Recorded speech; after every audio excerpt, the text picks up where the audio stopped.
everyone. Welcome to the Bullcast Podcast. I'm Katie Pickler, and with me is Core Winsett. Hello. And Cameron Span. Aloha, Katie. Where was the aloha? Oh, aloha. Ring that opening luau bell.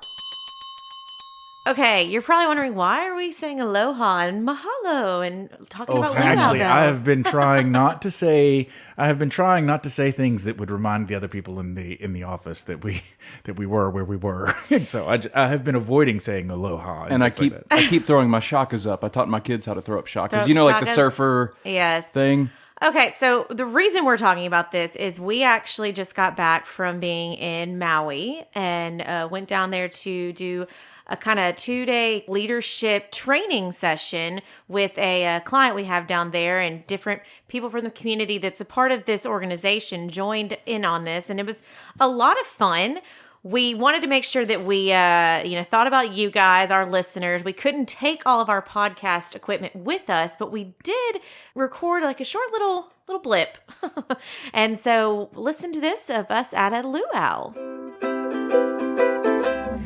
I mean, we're riffing. We're at a luau. So I am literally sitting in a pristine lawn on the Pacific Ocean in Maui. How could it be? And you both have matching fish hook tattoos right now. We do. I need the hook. I have the hook. Like Maui, Moana. Okay, we are actually watching people learn how to hula. And ladies and gentlemen, this is ridiculous. And Court's not if they're learning how to hula. No, I am not, because you could not force me to do that. I'm going to paint the scene. In front of me, I have a blue drink to my left, a pina colada to my right, and a tiki man in front of me with my name engraved on it. Yeah, so I think we need to wrap this up because I want to teach these two boys how to hula. So let's go, guys. All right, we're going to jet. Bang, we're out. I will tell you, at the very end of it, if you listened, I said stand up.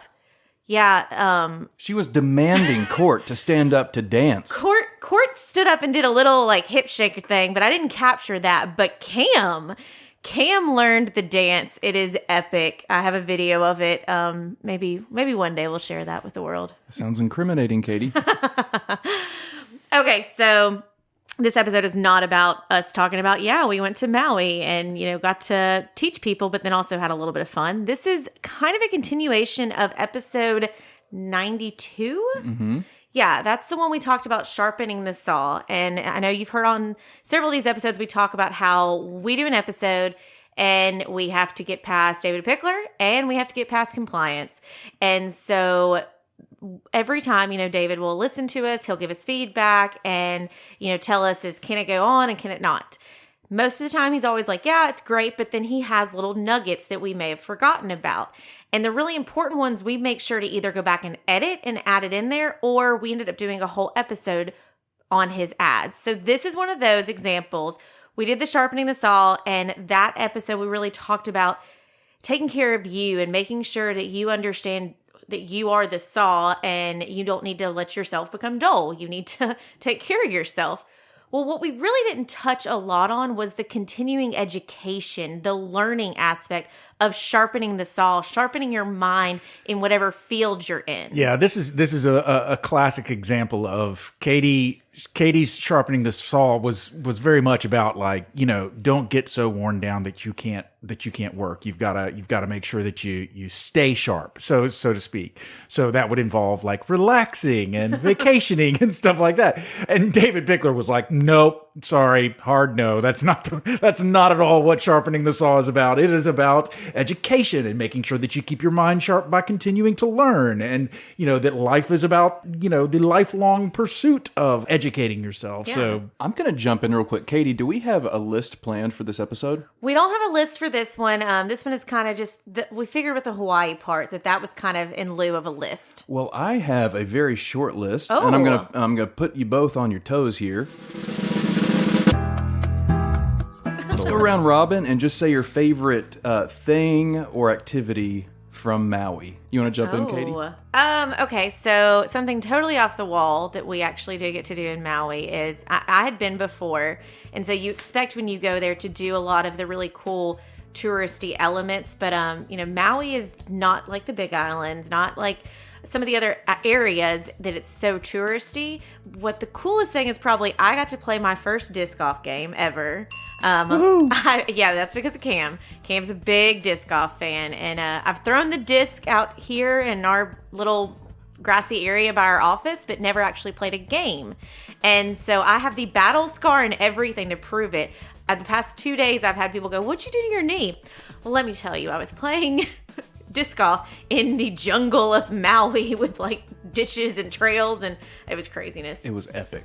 I always like when you go on a vacation and you end up doing the non-traditional, non-touristy thing, because those are fun, but that's then like living with the locals. And we had a local guy kind of help us out, and he's just like, okay, I've been doing shakas and saying mahala. It was cool.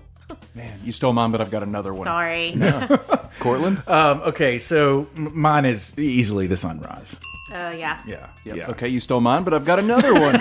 Yeah, so we need to add to that because, Maui, it took us about almost 18 hours to get there with flying and like layovers and stuff like that. We got in, two of the people who were part of the organization we went to go visit, they took us to dinner. By the time we got into our Verbo and got like everybody settled, it was 11 p.m. and we got up at 2 a.m. to then go and do this sunrise, and it was worth it. We all looked like Blue Man Group with these big old cape things on, but it was frigid but gorgeous. Yeah. So, disc golf, sunrise, I love those things. I'm going to have to say the Sunset Cruise. We went to the Lahaina Harbor, and we were in a big sailboat, and we sailed out, like a mile or so, a couple miles, I don't know. And the sun was setting, we had drinks and dinner, wonderful music. I also like the people of Maui. Can that be a part of my answer? They were Sure, why very not? nice. Court got more hugs than he ever wanted from the people of Maui. He did. They're very lovely. It's just now kind of a thing. I feel like before we, when we arrive and when we leave every day at work, we need to go hug Court. You because do that's not what need people to do do. that. That is absolutely the 100% thing you should not do is that. But I guess kind of with this episode, it kind of goes to it is that, David took us down there to help sharpen the saw for these other individuals, but also he made sure with my version of sharpening the saw that we did throw in a little bit of relaxation. And so it's the work hard, play hard philosophy. And that's the list. Awesome. Okay, so with the episode, it's important to take care of yourself and to relax like we talked about on episode 92. But for this episode, it's about making sure that you are continuing your education, that one of the mistakes that a lot of people make, and, David said this a lot recently, and it clicks that when you're younger, and I think your whole life, you think about what are you not good at? What are you struggling in? And that's the area you focus on, right? Because you're like, oh, that's my weak spot. I need to focus on that. And so I've heard David say that. And now when Court and I went to the training class for the Certified Financial Planner exam, he kept talking about, that area that you're really struggling with? C for cat. And it clicked. It's like, Wait, say that again? just pick a letter, like C for cat. Oh. You just pick something that you don't bust your butt working on that one area that you really are struggling with, because what do? You spend all your time on that and not everything else. The philosophy goes a lot deeper than just like pick C and mark C for anything that's hard. The idea is, okay, if this is going to take me 5 minutes and you only have, say, a minute and a half per question on the test, then this one question is going to eat up at least time for 3 questions, So if you don't have if you don't know the answer immediately or can't figure it out within that minute and a half, go ahead and put down C for cat. Move on to the next question. Then at the end of the test, if you have time left over, then you can go back and spend your time on those harder questions that may be in your weak spot. So it's similar to the idiom, how did the mouse eat the elephant one bite at a time? Like, don't get overwhelmed with this one thing when it's so huge. Just chisel away. Yeah, it's just really focus and keep polishing what you're good at and not worrying about, this stuff that you're weak in. And it kind of clicked as I'm talking about this. When I went for my first real big girl job, I knew that on paper, I didn't have the experience they were requiring. I didn't have those listings of these other jobs or particularly different aspects of it, but I went in there and sold what I was good at. I sold that I was eager to learn, and I was, I had great communication skills and could do all these things. And I think that maybe that's what ended up selling it, is because I acknowledged, yes, I don't have the experience you're looking for, but let me tell you what I do have. And so I think that's kind of goes into this sharpening the saw, is find out what you're good at and become great at it.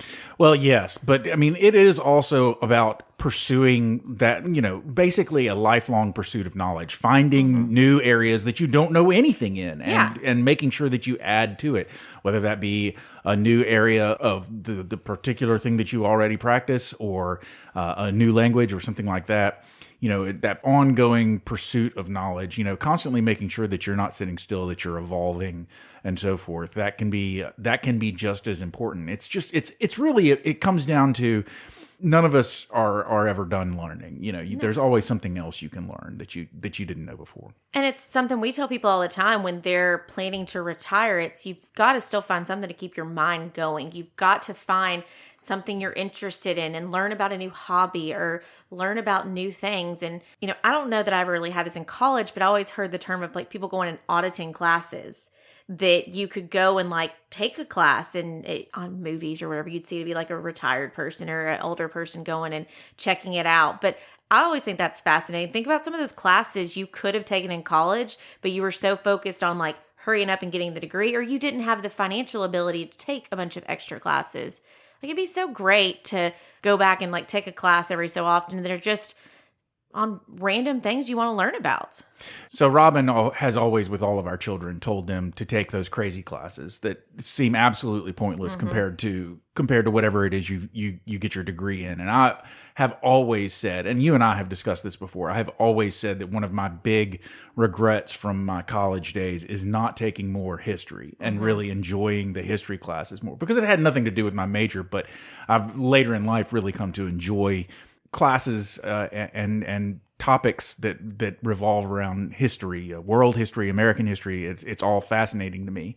But in college, I got that one American history credit that I needed and moved on. Yeah. I think that's why most people do studying abroad, right? It doesn't necessarily advance your degree, but part of sharpening the saw is seeing the world. Anytime you're sharpening the saw, anytime you're learning something new, it's possible that that's helping you evolve as a human. It's possible that it's helping you, it's giving you fresh perspective, new ideas.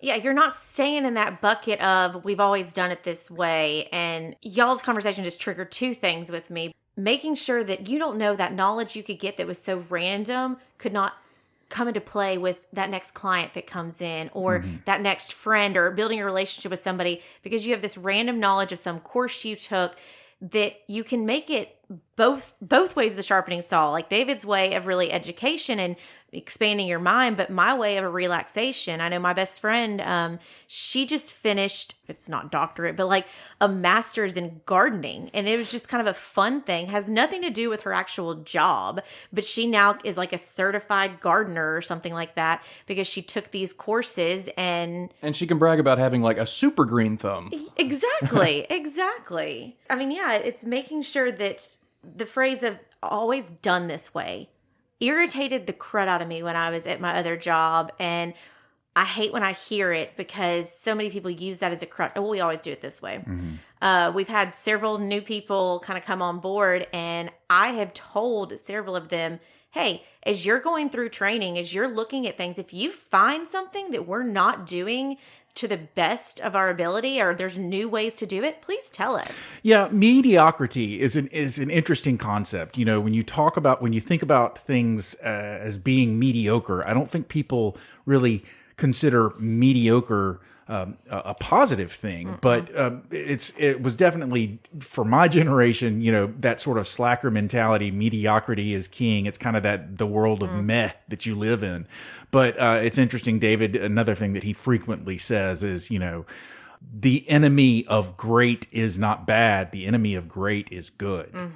Just striving to be good enough and not striving for for greatness. Yeah. I mean, and that's, just think about it. It's oh, okay, well, I was good enough. Yeah, good enough to, pass the test, good enough to do that. But do you really want whatever career, whatever job you're doing, do you want to just be oh, I was a good enough parent? Yeah, you want to be good. Yeah, you want to strive to be, adequate, but you want to be great. You want to be whatever your field is. You want people to go, you know what? When I need a graphic designer, Cam, he's great. And, I think greatness in certain areas can help in the areas you're weak, because then people see it as like, oh, okay, there may be somebody that's not so great in one area, but they're so great in something else that it just, you don't see it. It overshadows it. How boring would life be if you just thought to yourself, I know all I need to know. I'm done. I'm just going to stay where I am. Yeah. And you probably be a pretty terrible person too. Well, it's, David used this example, Tom Brady, Yes, but Tom Brady. but a great football player. Yeah. Why has he been the greatest? Because he keeps working at it. Mm-hmm. Because you think about it, like what was the layer of you were a great graphic designer 10 years ago, Cam? I'm sure is totally different than today, right? Oh, absolutely, yeah. And so think about it. If you had just 10 years ago said, I want to be the greatest graphic designer from that bar that was set right then, if you hadn't continued to keep working and learning new things, you'd still be like me when I send Cam graphic stuff that I've made in Publisher. And I'm like, here you go. Yeah. I mean, I think that plays into sharpening the saw, because when I look at my work from 10 years ago, I visibly cringe, but I think that's a good thing because it shows I'm growing. Yeah, absolutely. If you're not learning something new every day, every month, every year, then you really are you're staying in the same spot. You're not growing at all. And you're just working on getting closer to dying. And that's sad. Wah, wah, wah. But it's the bar will continue to get raised. There's always going to be somebody, and usually it's the one that's not telling everybody, oh, I'm the greatest, I'm working hard. It's that behind the scenes person that is just pushing because they see how great you are, and they're like, I want to be as great as them. But what it's really going to turn into is they're going to beat you. They're going to go past you for whatever it is. Yeah, pop cultural cliche, that one cliche that you always see in the person who's striving to be the best. There's always somebody that they thought was their enemy that, at the end of the movie or at the end of the show, that enemy comes up and is like, oh, you always drove me to be better and to try harder and blah, blah, blah. And you were my inspiration and I like you. And can we be friends now? And there's a happy ending. It happens a lot in movies and in TV. It does. Well, and it's kind of one of those, like within our business, David's always encouraging us to get continuing education. Like now, some of it we have to have with our licensing. We all have to have continuing education, but to kind of have those different ones and try different things. And, if you do have to do a continuing education, you're given an option sometimes to pick. So find something that you're interested in that you think could really make a difference. And I mean, I'm going to try and start working on a master's in financial planning. And I think I've lost my mind, but whatever. It's, I think that learning about the behavioral of finance, I can bring a lot to you guys, our listeners, but you never know when you might need that one day. And our motto is, we want to try and solve problems for our clients. And so with us trying to work on sharpening our saws, then maybe we can get to the point where we identify problems that might come up for our clients prior to them even realizing it's going to happen, that we're able to be proactive and try and help them avoid those problems happening. And so it's just whether you're, in the financial industry, graphic design, just, trying to be a good parent, like everyone can sharpen the saw and learn different things. Try not to learn all of your knowledge from Facebook and TikTok. I mean, there are some great videos on TikTok, though. I will say that.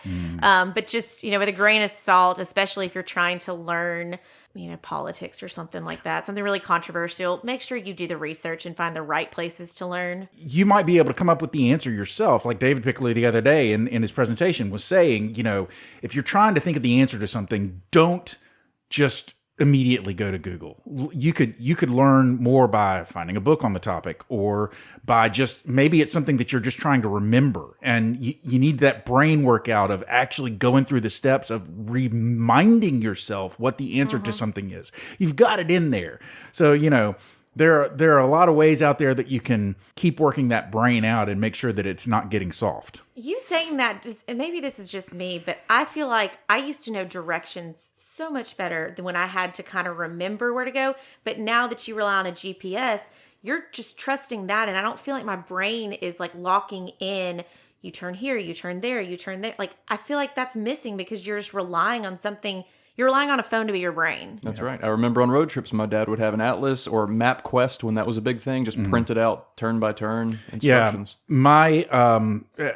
Just perfect example of repeatedly seeing this happen to me is every single one of the cities that my children have gone to school in. I do not know how to get around that city. I do not know how to get around Charlottesville. I do not know how to get around Knoxville, and I do not know how to get around Eugene, Oregon, because everywhere we go, whenever we go there, I always just pull up the map on it. But when my brother and sister went to college, they went to college in Jackson, Mississippi. And I can still tell you how to get to places in Jackson, Mississippi. And I wasn't even the one that was driving back then. I was just a kid sitting in the car, but you're paying attention and that stuff gets locked in. Well, and, you may be considered a weirdo if you do this, but think about it like we have small talk with somebody. Like you're in an elevator, you're somewhere, and it's always like, how's the weather? How are you doing? What But maybe not a stranger, but maybe someone you know really well. Instead of small talk of the weather and like, how's the family, maybe it's sharing a little nugget with them about something you're learning or something you found out about. Because then I think that's a continuation of sharpening the saw, is sharing knowledge with other people. Oh, yeah. Yeah, definitely. I mean, a big portion of our trip, as you already mentioned, this trip that we took to Maui, a lot of it was that refreshing part that you talk about, the relaxation or the just having new experiences and so forth. But a lot of it was us presenting, or actually David did most of the presenting, but a lot of that time that I spend talking to people, and I didn't talk a lot to the people in Maui, but anytime I sit down with a client and I'm going over the stuff that I know to be true, if I'm talking to somebody, I'm educating them. That's great for them. They're sharpening their saw. I'm keeping my saw fresh, however you want to put it. But also, it's bound to bring up a question that nobody's ever asked me before. And then maybe it's a question that I don't know the answer to. And so I've got to go find out what the answer to that question is. So, even in presenting and giving those presentations, you're continuing to refresh your own memory. You're continuing to sharpen your own saw while you're also participating with someone else while they sharpen theirs. So that's pretty cool. You're selling yourself short in your presentation. Yeah. Court. If I took away anything, it's the law. The law. No, but I mean, actually, Court's wife made a comment to me the other day when we were, studying for this test. She said I had like financial Tourette's because several people were talking about something and I just went "Bleh," and blurted out a fact that I had learned. And it was because I was almost like a little kid. I was so excited. So I was like, ooh, pick me. I know more about that. Let me tell you my knowledge. So don't necessarily have like financial Tourette's like I do, but just share this stuff. Yeah, the law. Katie, that means you're green and growing. I'm green and exactly green and growing, and you know where that came from? That phrase, David. Yes, we learned it from him. But Ray Kroc, oh yeah, who stole McDonald's. He stole McDonald's. When he would go around to his employer, when his employees would come up to him or pass him in the hallway, they'd say, "How are you doing? Green and growing. How's it going?" He would say, "I'm green and growing." And here's a guy who had an empire, a fast food empire. Well, and this is like, we're going back to all these episodes.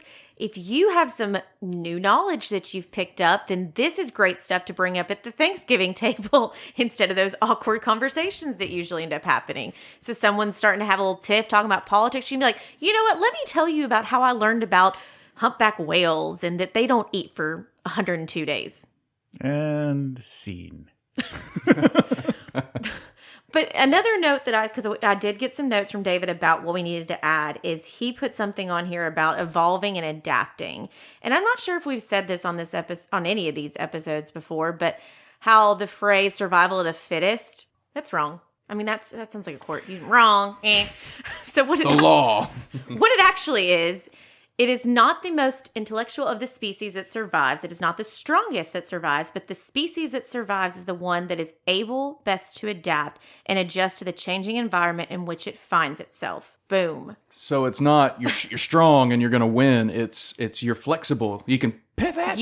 Exactly. You can pivot. You can go with the flow. You can really, That's the biggest thing. You can jump and you have enough knowledge to be able to react and figure out what's the best in those situations. That's That's something I used to always say when I was doing event planning all the time, is it's not necessarily that I may be the best at it, but I know how to come up with in my head at any moment, plan A, B, C, D, E, and know which direction to pivot to go to figure it out. And that's because of experience and, really listening to different people and seeing things. But if I had a Mary Poppins bag. Every event I would add something new to it because something would happen in an event that I'd never experienced before. And so same to like Court, what you were saying is you sit in a client meeting, someone asks you a question you've never experienced before. You're going to then spend the time to do the research. So then when that question comes up in a future situation, you're going to be like, oh, I had a similar situation like this, and I did the research. This is what it is. I love the grumble. We got grumble. Listen, we're tired. Yeah, I mean, I don't want to be one of the whiner families or whatever, but I'm tired. I still need another few 12 hours of sleep or something. Yeah. Are we gonna boil this down, or are we just gonna let it go there? Yeah, I mean, it's kind of up to you. You got a bullseye. You got one thing that you want to make sure you really hammered hard on this, Katie? I think the biggest thing to hammer hard on is you're never done learning. Be a lifelong learner and commit to yourself, at least once a year that you're going to try and learn something new. And I don't mean you're going to learn how to, open up an app on your phone that you haven't been able to open up. Like, I mean something kind of bigger, that you're going to learn a subject or a topic or a new way of handling something in your work. But just maybe set yourself up that you're going to learn one fun thing that's a personal that you enjoy, like learning about polar bears and then learning about estate planning. Mm-hmm. Like, do things that really balance the tables of that fun and that work. Bullseye. Yeah, I mean, just sort of tagging on to what you said. Look, every jobs that you do, what is expected of you as an employee, what is expected of you as a person, everything is constantly changing. The bar is constantly being raised on you. So make sure that you're adding to your skill set whenever you can, so that you are able to adapt and pivot when you need to. Cameron, you got anything to add? Pivot. I guess mine is along the Aloha-Style. Yeah, when we arrived that night, we could have slept, but instead, we woke up at 2 a.m. to go see a sunrise. Seize the day. On Haleakala. And because we did that, we learned more about Maui. And another Davidism, you don't want to live your life and say, what if? You got to take those chances and grow and just take in everything. The Aloha way. And I got one more, sorry. Bullseye. The other thing is another visual for you that David does say a lot, that obviously you can tell sharpening the saw is very much in every single day of our lives working up here for sure, and in personal with him being my dad. But the visual of those Olympic swimmers, you think about it, they're not looking at the person next to them. They are focused on what they're doing. Think about their head down, they're focused forward. That's the same thing, because the second you start focusing at everyone else, what do? You slow down. You're not giving your best self because you're too focused on how fast that person's swimming next to you. So this is your own journey. This is your own lifelong, commitment to yourself. Don't focus on how, I feel like, Cam's learning faster than me or Court's learning better things than me. It's what you want to learn and how you're learning. And so there's no competition except for with yourself. Wham. She gave you the double extra super secret sauce bullseye there, ladies and gentlemen. But there's the closing bell. Ladies and gentlemen, you have made it to the end of yet another episode of the Bullcast Podcast. If you like what you heard and you'd like to hear more, please go to your favorite subscription service now and sign up to have our podcast beamed directly into your eyeballs. No, not really. It will be placed lovingly upon your phone or other listening device every Thursday at noon. You can also go to our website, that's bullcastpodcast.com, and leave a comment, suggest a topic, interact with us, and we will certainly enjoy that. You can also find out about me and Katie and Cameron on that website. You also can see pictures of us on Instagram. I don't know if we're going to be posting any pictures of Maui or if we posted any pictures while we were there. But got pictures on Instagram. That handle is @Bullcast Podcast. And we also have the Twitter. And you can find our Twitter feed at Bullcast Podcast as well. Finally, if you'd like to find out more about the company that we work for, that's Pickler Wealth Advisors. And we've got a lovely profile, each of us, me, Katie, and Cameron, all on Pickler Wealth Advisors website, along with information about the rest of our amazing team. And of course, our boss, David Pickler. If you want to find out more about our company and what we do and how we like to approach solving your problems, please feel free to go to, are you ready? Are you ready for it? PicklerWealthAdvisors.com. That's advisors with an O. Not an E. Ladies and gentlemen, I have given you so much work. Go out.